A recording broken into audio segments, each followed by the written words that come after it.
সরকারি চাকরিতে কোটা পদ্ধতি বাতিলের দাবিতে শিক্ষার্থীদের আন্দোলনের কোনো যৌক্তিকতা নেই বলে মন্তব্য করেছেন প্রধানমন্ত্রী শেখ হাসিনা। তিনি বলেছেন, পড়াশোনা বাদ দিয়ে ছেলে-মেয়েরা আন্দোলন করছে, এর কোনো যৌক্তিকতা নেই। ৭ জুলাই গণভবনে বাংলাদেশ যুব মহিলা লীগের প্রতিষ্ঠা বার্ষিকী উপলক্ষে আয়োজিত আলোচনা সভায় তিনি এ মন্তব্য করেন। অনুষ্ঠানে যুব মহিলা লীগের ওয়েবসাইট উদ্বোধন করেন শেখ হাসিনা। শেখ হাসিনা বলেন, আমরা আজকে একটা জিনিস আমি না বলে পাচ্ছি না। আমি যে দেখেছি যে কি কোটা আন্দোলন, কি বুদ্ধি, আমাদের মুক্তিযোদ্ধাদের জন্য যে কোটা সেটা বাতিল করতে হবে, নারীদের কোটা বাতিল করতে হবে, অমক সমক, সেটা কিন্তু একবার বাতিল করা হয়েছিল। কিন্তু ফলাফলটা কি?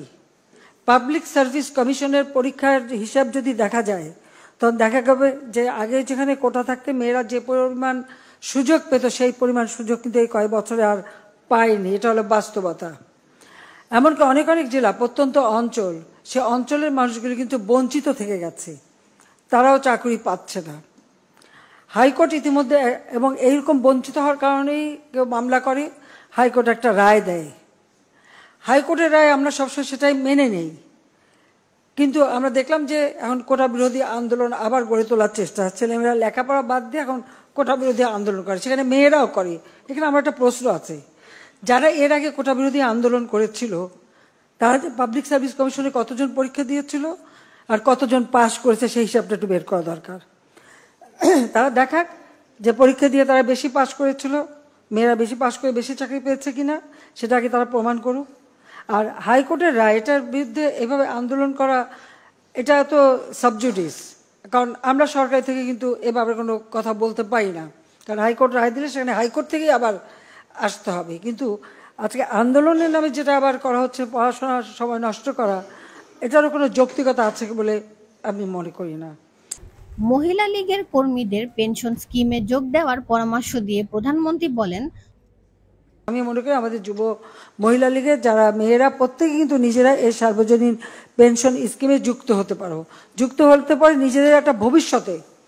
যখন মানুষ বয়স্ক হয়ে যাবে বা কর্মক্ষম মতো থাকবে, তখন কিন্তু একটা নিশ্চিত একটা অর্থ প্রাপ্তির সুযোগ আছে, জীবন জীবিকা চালাবার একটা সুযোগ আছে। এবং সেটা একেবারে নিম্ন স্তরের যারা, তাদের জন্য কিন্তু আমরা বিশেষ প্রণোদনা দিয়েছি। যারা একেবারে কিছুই করতে পারে না, খুব অল্প টাকা কামাই করতে পারে, তারা যদি 500 টাকা রাখে, তো সরকারের পক্ষ থেকে তাদের জন্য আরও 500 টাকা দিয়ে তারাও এর জন্য একটা ভালোভাবে পেনশন পায় একটা বয়সকালে, এবং এটা কিন্তু আজীবন পাবে। কাজে আমি মনে করি আমাদের রাজনীতির সাথে যারা জড়িত তাদের সকলেরই এই সার্বজনীন পেনশন স্কিমে ঢোকা দরকার। তাহলে অন্তত একটা জীবনের একটা নিশ্চয়তা পাওয়া যাবে। অন্তত বৃদ্ধ বয়সে কারো মুখাপেক্ষি হয়ে থাকতে হবে না, ছেলের ঘাড়েও বোঝা হবে না, মেয়ের ঘাড়েও বোঝা হবে না, নিজেরটা নিজে করে খেতে পারবে, সেই ব্যবস্থাটা করা।